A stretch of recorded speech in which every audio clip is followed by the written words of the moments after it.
Hello, sports fans. Welcome to Blue Collar Sports Talk. Today, I'm going to talk about some Husker volleyball news. Husker men's basketball kicked off. Husker women's basketball has started their season. I have some outlooks on the Husker football game.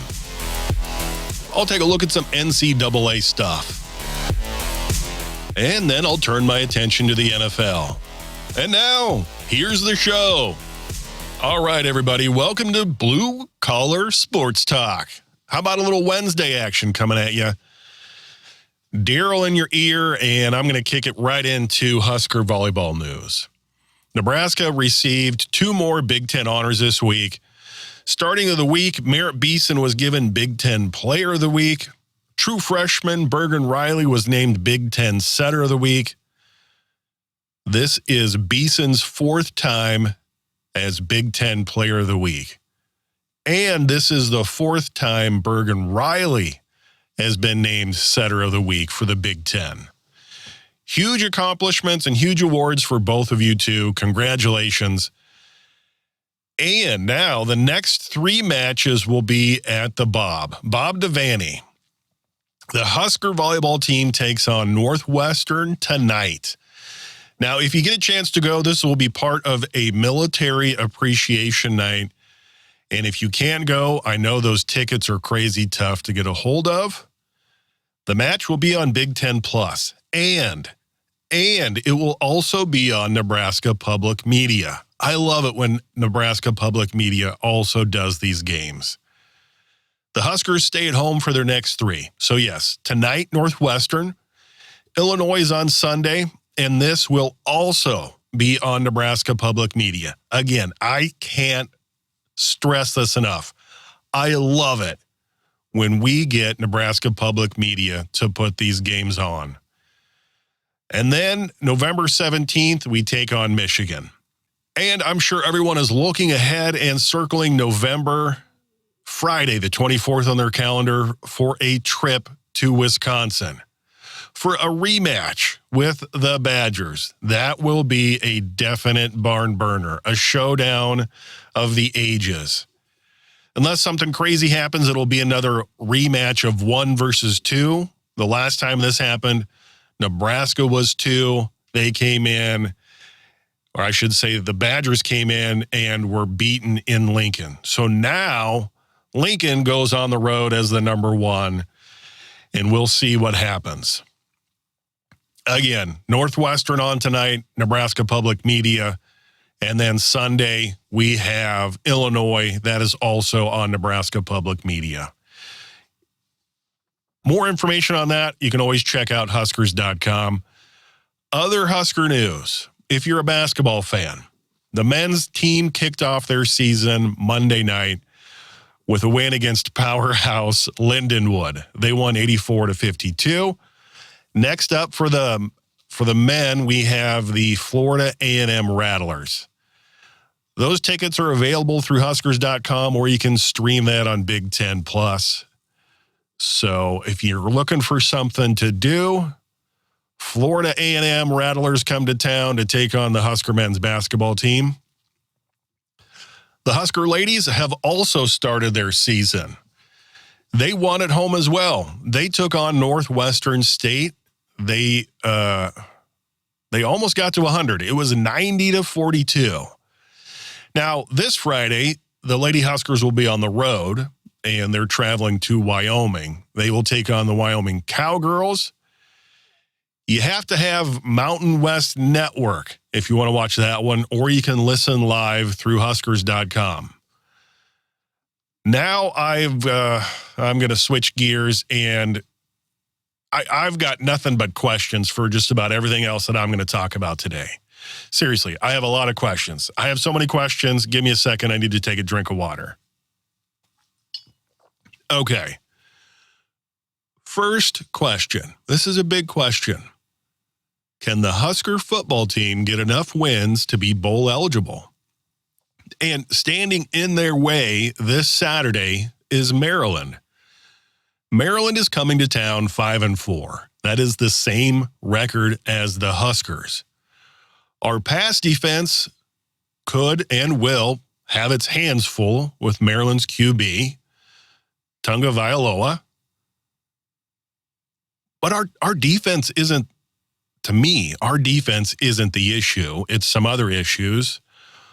Last week, we had led the nation in turnovers. I didn't check any more stats this week. That really bummed me out when I saw that. So I just wanted to ask, will we get to be bowl eligible this year?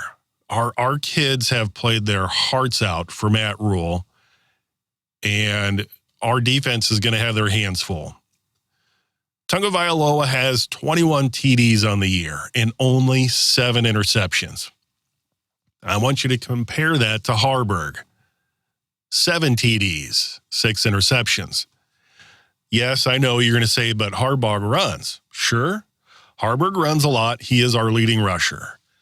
So if the Huskers can control the clock, which Matt Rule has been really good at doing, controlling the clock with running, we stick to that game plan, we will have a chance. Now this game, you need to have Peacock to stream this game.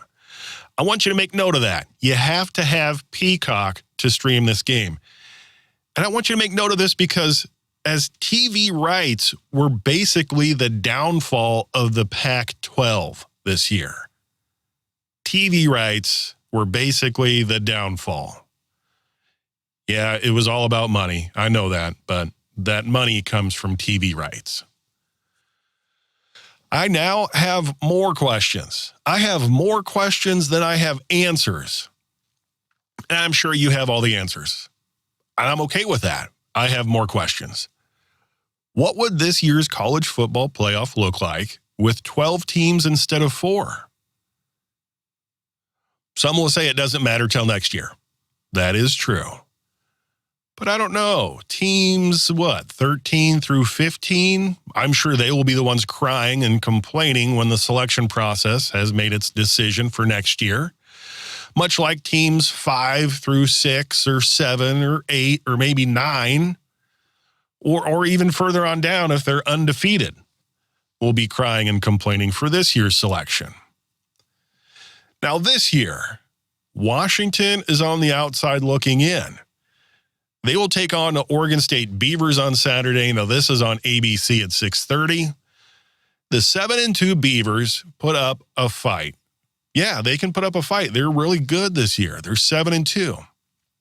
But my belief is Penix wants a statement win for his Heisman hopes and for the College Football Playoff Committee. And then the Beavers are shown another loss for the loss column. They're beaten by the Huskies. Or will this be an upset game? I don't think it will be an upset game, but Oregon State could prove me wrong. But I think Washington stays on the outside looking in. They're not one of the top 4 unless something crazy happens. Something crazy has to happen every single week and sometimes in consecutive weeks for a Washington. Or maybe you think it's Oregon or Texas or Alabama. Any one of those 4 teams should be the next ones in the college football playoff top 4 if some of the other teams get beaten along the way. Oregon has a chance to continue winning the rest of their games. Texas has a chance to continue winning the rest of their games. And so does Alabama, with a chance maybe to meet a very talented Georgia team in the SEC championship game. So a lot of things either have to go right or wrong, depending on what team you're rooting for to get to the college football playoffs. Nothing has really changed in the last 2 weeks. The top 4 have stayed the top 4. And another thing that has to happen would be for Florida State to have a potential loss to Miami in an upcoming matchup. Or maybe the Gators in 3 weeks could upset Florida State Seminoles. Or maybe North Alabama shocks the world and the Seminoles. I doubt any of these upsets will happen, but could they? Oh, yes, they definitely could. And I know a lot of fans out there are rooting for some big upsets. Now, Michigan. Michigan is not only on upset alert, but also discipline alert. The Big Ten recently has used words to alert Michigan that they are naughty, and they did naughty things. But if you read and listen to other sports writers and journalists, you have read and heard, no doubt, a lot of other teams have some sort of system in place to capture signs. Now, I doubt that any of the other teams have been caught red-handed like the guy who just resigned, Stallions from the University of Michigan. And I'm also doubtful anything meaningful happens in terms of punishment this year. So, Michigan, you better handle Penn State this weekend, Maryland in 2 weeks to get you to Ohio State November 25th. And I know this will sound silly to you big-time fans that know all the rules. You know teams can't tie in college football. Duh.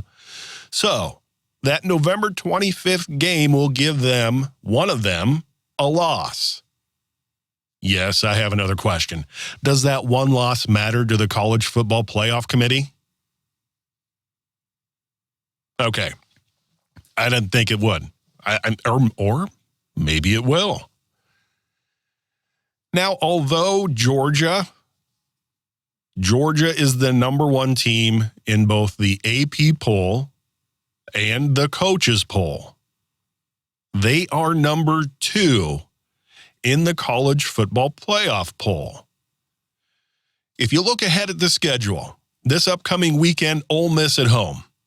Georgia will then go to Tennessee. Yes, I have another question. Will either Lane Kiffin's Ole Miss or Tennessee get the upset to make the college football playoff selections more interesting? If you're rooting for some other teams, your answer is yes, they will. I don't know. Georgia is looking so strong. I don't know if they can be. But if they are, yes, the college football playoff selections will be more interesting and people will get butthurt because they will not. Georgia will not fall out of the top 4 if they lose. I just don't think that'll happen. It'd be crazy for them to lose 2 or 3 spots to be the number 5 team looking in. It could happen. I doubt it.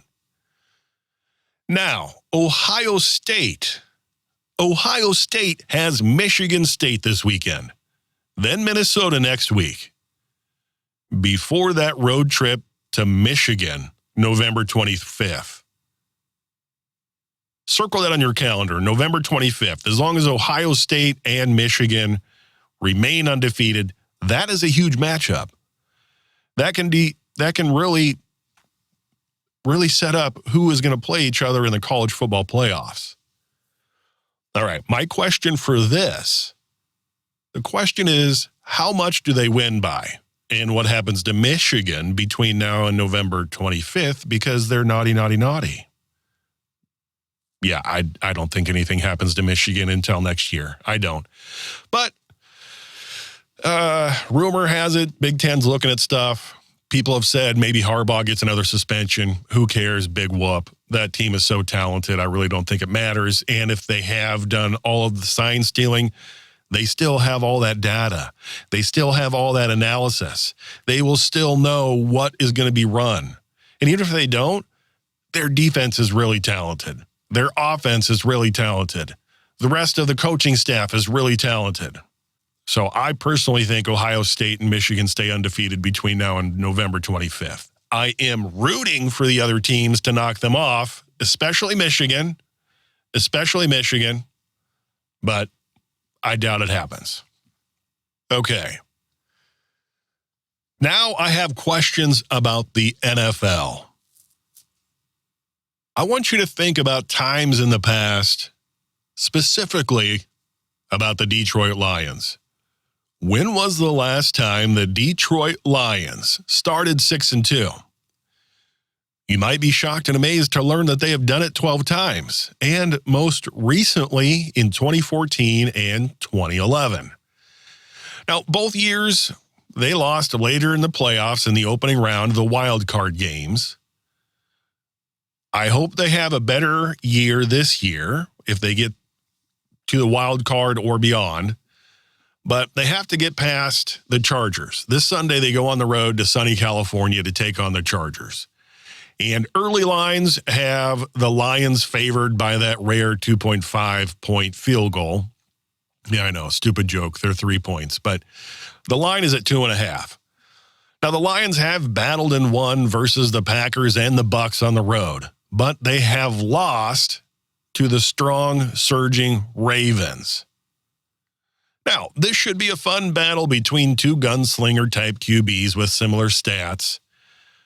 So, if you're a Chargers fan, this is going to be a great game because I think it's going to be close. If you're a Lions fan, this is going to be a great game. And I think Goff and Herbert have great games. But if the Chargers go off on defense like they did against the Jets, this could be a long game for Goff.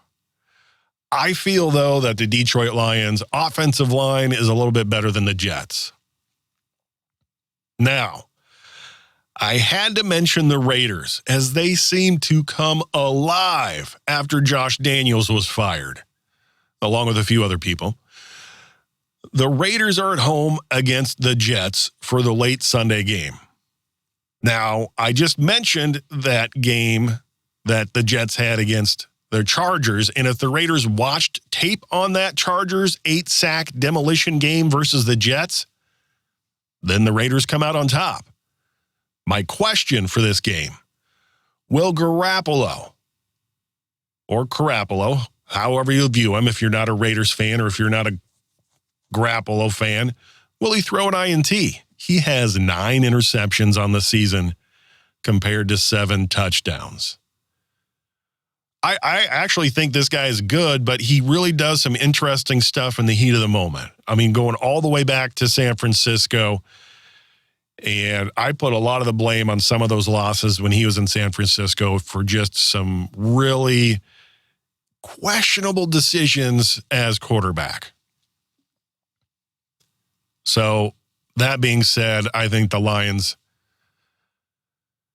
with that being said, that should be an interesting game between the Raiders and the Jets. My next question. Who wins Monday night? The 3-5 Broncos or the 5-4 Bills? As a Broncos fan, last week I picked the Chiefs, but that didn't happen. The Broncos got it done. And in most of the Bills' losses this year, I picked the Bills to win. Sure, I understand the Bills losing to the Bengals. I get that one. Because the Bengals have really started to play better football on offense and defense. They truly have. They started the year just stinking it up, but lately they've been playing really good. But the Bills losing to the Patriots this year, that's sad, and I don't understand it. I don't understand it. I'm truly wondering what Robert Kraft will do in the near future. Is Belichick's job safe? People say he still puts people in the seats. He still sells tickets. But for how long will Kraft put up with not getting to the playoffs? I don't think much longer. So that's my question. 49ers, 5-3 at 6-2 Jags. Well, you might wonder what questions I have for this game. I have all the questions. I have all the questions. Will Debo play?